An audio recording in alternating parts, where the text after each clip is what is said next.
तो ये है हमारा कंप्लीट कंप्यूटर सीरीज का पहला लेक्चर। इस सीरीज में हम पूरा कंप्यूटर खत्म करने वाले हैं। आपके सारे कम्पिटिटिव एग्जाम्स का सिलेबस को ये कवर करेगा, तो इसी के साथ आप जुड़े रहिए। चलिए शुरू करते हैं। जो फर्स्ट काउंटिंग डिवाइस था वो था बैकस। हम अपने इंफॉर्मेशन को एकदम क्रिस्प रखेंगे, एकदम टू द पॉइंट। जहां से क्वेश्चंस आते हैं वहीं से ज्यादा पढ़ेंगे, और जहां से बहुत कम आते हैं जल्दी जल्दी उसे बस समझ के पार करेंगे। फिर आता है आपका नेपियर्स बोन। इससे क्वेश्चन बहुत कम आते हैं, बस इसे बनाया था जॉन नेपियर ने, ये आप याद रखिएगा। और यहाँ ये क्यों इंपॉर्टेंट हो जाता है, इंपॉर्टेंट तो नहीं मतलब थोड़ा रिलेवेंट हो जाता है, क्योंकि नेपियर ने लॉगरिथम का भी आविष्कार किया था। अब आ जाते हैं pascal line. First mechanical device होता है जो एडिशन सब्ट्रैक्शन परफॉर्म करता है, और इसे बनाया था ब्लेस पास्कल ने। फिर पंच्ड कार्ड सिस्टम बहुत इंपॉर्टेंट हो जाता है, क्योंकि आपसे बहुत बार पूछा जाता है कि which was the first device used for storing and retrieving data in the form of punched holes. तो उसका आंसर होगा पंच्ड कार्ड सिस्टम, और इसे बनाया था हरमन हॉलेरिथ।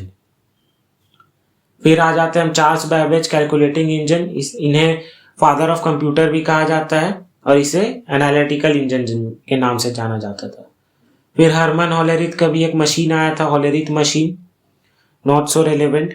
फिर आ जाते हैं जो फर्स्ट अनप्रोग्रामेबल इलेक्ट्रॉनिक डिजिटल कंप्यूटर, जो एबीसी एंटोनेसॉफ बेरी कंप्यूटर बोला जाता था इसे। ये 1942 में लॉन्च हुआ था। बस ये आप नाम देख लीजिए। It was design by John Vincent Atanasoff and Clifford D Berry. ठीक है। फिर उसके बाद जो सबसे इंपॉर्टेंट आ जाता है आपका ENIAC। ये यहां से आपका इंपॉर्टेंट शुरू हो जाता है। ये आप इसका फुल फॉर्म याद रखिएगा, electronic numerical integrator and calculator. इसका फुल फॉर्म रहता है ENIAC। इसे बनाया था और डिजाइन किया था प्रेस्पर एक्कर्ट और जॉन मक्कॉली। ये नाम आप याद रखिए, क्योंकि जो फर्स्ट कमर्शियली अवेलेबल कंप्यूटर बनेगा उसे भी इनकी कंपनी ही बनाएगी। उसके बाद हम आ जाते हैं एडवैक में। इसका क्या होता है, electronic discrete variable automatic computer, एडवैक। ये सारे फर्स्ट जनरेशन कंप्यूटर है। ठीक है, आइए फिर आ जाते हैं हम एडसैक में, electronic delay storage automatic calculator. यहाँ फोटो भी लगा हुआ है आपको याद रखने के लिए। It was the first practical computer used stored program design principles. It was built according to the von Neumann machine model, which was the foundation of modern computing. फिर आ जाते हैं हम यूनिवर्सल ऑटोमेटिक कंप्यूटर यूनिवैक, और ये था first commercially available computer. ठीक है, और इसे भी बनाया था एक्कर्ट मैकॉली की कंपनी ने। ये 1951 में था। चलिए आगे बढ़ते हैं। फिर आ जाते हैं माइक्रो प्रोसेसर। जो फर्स्ट माइक्रो प्रोसेसर था वो इंटेल 4004 था, और ये 1969 में लॉन्च हुआ था इसरो के जिस साल इसरो बना था। ठीक है, इस तरीके से आप याद कर सकते हैं। फिर हम याद कर सकते हैं ये जो आपका टेबल है ये बहुत इंपॉर्टेंट हो जाता है, जिसमें आपका father of computer Charles Babbage, father of modern science Alan Turing, first non programmable electronic digital computer जो एंटोनेसॉफ बेरी कंप्यूटर था, first general purpose electronic digital computer ये ENIAC, first micro processor Intel 4004, first commercially available computer UNIVAC universal automatic computer. अब generation of computer, ये भी बहुत important topic है, और इसे याद रखने का सबसे आसान तरीका है ये चार्ट के थ्रू याद रखना, और इसे भी याद करने का मैं आपको सही तरीका बताता हूँ। तो चलिए शुरू करते हैं। सबसे पहले आप इसे रो वाइज याद करने से अच्छा आप इसे कॉलम वाइज याद करिए। देखिए मैं आप कैसे 1 2 3 4 5 जनरेशन तो याद है। अब आपको इसका जो पीरियड याद रखने के लिए बस आपको पहला याद रखिए 1940 to 1959, बस ये याद रखिए। उसके बाद का जो 2 जनरेशन है ये 6 साल की डिफरेंस में आएगा। 6 साल 1959 to 65, 65 to 71, 6 साल। फिर 71 टू प्रेजेंट और प्रेजेंट टू बियॉन्ड। अब इसके कंपोनेंट्स से हम याद रखते हैं। सबसे पहले में यूज होता था वैक्यूम ट्यूब, फिर ट्रांजिस्टर्स, फिर इंटीग्रेटेड सर्किट आया, फिर VLSI आया। VLSI क्या हुआ? VLSI हुआ वेरी लार्ज स्केल इंटीग्रेशन, ठीक है। और ULSI हुआ आपका अल्ट्रा लार्ज स्केल, ठीक। अब कौन कौन सा लैंग्वेज यूज होता है? सबसे पहले मशीन लैंग्वेज, फिर असेंबली लैंग्वेज, फिर हाई लेवल लैंग्वेज, फिर SQL। SQL का फुल फॉर्म होता है स्ट्रक्चर्ड क्वेरी लैंग्वेज। फिर आता है आपका आर्टिफिशियल इंटेलिजेंस। अब इसे आप याद कैसे रखेंगे? सबसे पहले मशीन आता है, फिर उसे आप असेंबल करते हैं, असेंबल करते ही वो हाई लेवल हो जाता है, हाई लेवल के बाद आप SQL और AI याद रख लीजिए। फिर एग्जाम्पल देख लीजिए, फर्स्ट जनरेशन में यूनिवैक, एडवैक, एडसैक सब आ जाएगा। और इसमें आप IBM याद रखिए, IBM 701 और 650। अब सेकेंड, अब ये आप याद रखिए कि छोटा छोटा नंबर है IBM का। फिर सेकेंड जनरेशन जाते ही IBM का नंबर बहुत बढ़ जाता है, 1620 हो जाता है। थर्ड जनरेशन की खास बात क्या है कि इसका जो इनिशियल है वो 3 से शुरू होगा, जैसे कि IBM 360। फोर्थ जनरेशन में IBM 4341 और फिफ्थ जनरेशन में रोबोटिक्स आपका ये सब हो गया। अब आ जाते हैं हम टाइप्स ऑफ कंप्यूटर्स में। टाइप्स ऑफ कंप्यूटर्स क्या क्या हो गया? सबसे पहले हो गया आपका क्लासिफिकेशन बेस में कैसे होता है कि आपका साइज, ऑपरेशन और यूटिलिटी। साइज के बेस में सबसे पहले आया आपका माइक्रो कंप्यूटर, फिर मिनी कंप्यूटर, मेन फ्रेम और सुपर कंप्यूटर। कैसे कैसे हुआ? माइक्रो जो सबसे छोटा छोटा कंप्यूटर है आपका, PC, लैपटॉप, ये सब माइक्रो कंप्यूटर। फिर मिनी कंप्यूटर जो आपका सर्वर बनाने के लिए यूज होता है, वो हो गया आपका मिनी कंप्यूटर। फिर होता है आपका main frame computer. Main frame computer क्या होता है ना, मिनी कंप्यूटर आपका छोटे छोटे बिजनेसेस में यूज होता है और छोटा छोटा सर्वर के लिए। और मेन फ्रेम कंप्यूटर आपका जो प्रॉपर सर्वर बनाने के लिए यूज होता है वो होता है आपका मेन फ्रेम कंप्यूटर। फिर सुपर कंप्यूटर जो होता है वो आपका साइंटिफिक पर्पसेस के लिए यूज होता है, आपका वेदर फोरकास्टिंग, आपका स्पेस रिसर्च, ये सब के लिए सुपर कंप्यूटर यूज होता है, जिसमें लार्ज स्केल आपका कैलकुलेशंस परफॉर्म करना रहता है।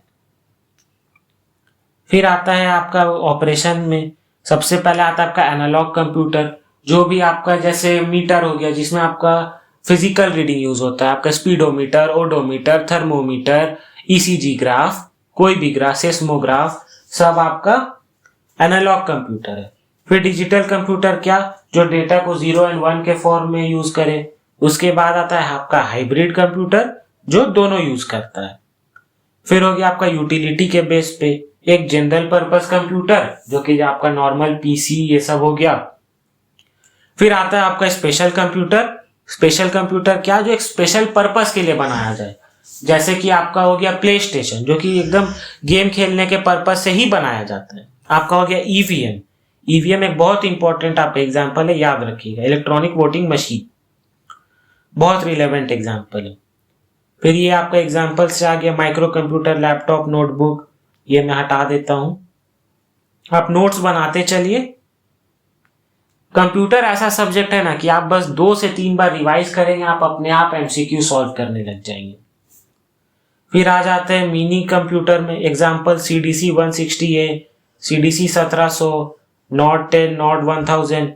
फिर मेन फ्रेम कंप्यूटर आपका यूनिवैक, Z सीरीज, ये सब आपका यूनिवैक का फुल फॉर्म बताइए। फिर सुपर कंप्यूटर्स। अब इसमें सुपर कंप्यूटर से रिलेटेड आपको 3-4 चीजें याद रखनी है। इसका जो कॉन्फ़िगरेशन स्पीड है, जो आपका स्पीड होता है, कैलकुलेशन स्पीड, वो फ्लॉप्स पे मेजर होता है। फ्लॉप्स कैसे? फ्लोटिंग ऑपरेशन पर सेकेंड, ठीक। अब आ जाते हैं हम इसके रिलेटेड आपका 2-3 इंपॉर्टेंट बात में। सबसे पहले आपका जो फर्स्ट सुपर कंप्यूटर था वो था क्रे CDC 6600। First super computer of India was परम 8000। Fastest super computer of India is परम सिद्धि। और जो first computer manufacture in India था वो था सिद्धार्थ, ठीक है। वर्ल्ड फास्टेस्ट सुपर कंप्यूटर अभी फ्रंटियर नहीं है, अपडेट हो गया होगा, ये आपका होमवर्क है, आप कमेंट सेक्शन में बताइए फास्टेस्ट कंप्यूटर कौन सा है। फिर बेस्ड ऑन ऑपरेशन आपका एनालॉग कंप्यूटर जो मैंने आपको बताया ही, वोल्टेज, प्रेशर, थर्मोमीटर, ये सब हो गया। फिर डिजिटल कंप्यूटर 0 एंड 1 के पास इसमें जनरल पर्पस कंप्यूटर सारा main frame computer server laptop desktop सब। स्पेशल पर्पस कंप्यूटर आपका aircraft control system electronic voting machine ये सब हो गया आपका स्पेशल पर्पस कंप्यूटर। फिर आ जाता है आपका mode of use palm top computer laptop computer. ठीक है, पर्सनल कंप्यूटर सब उतना इंपॉर्टेंट, बस आप एक बार रीड कर लीजिएगा। रीड भी क्या ही करना है, सब आपका जनरल नॉलेज का है, ये सब से आपसे पूछा नहीं जाता है, जहां से पूछा जाता है वो मैंने आपको अच्छे से पढ़ा दिया।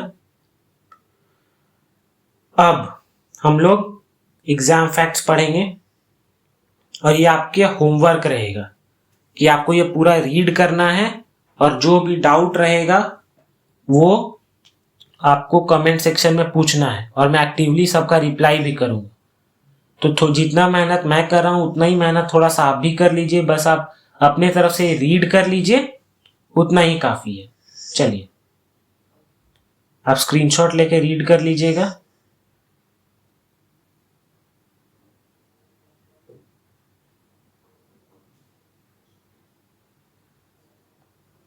एक पेज और है, देख लीजिए ये सब।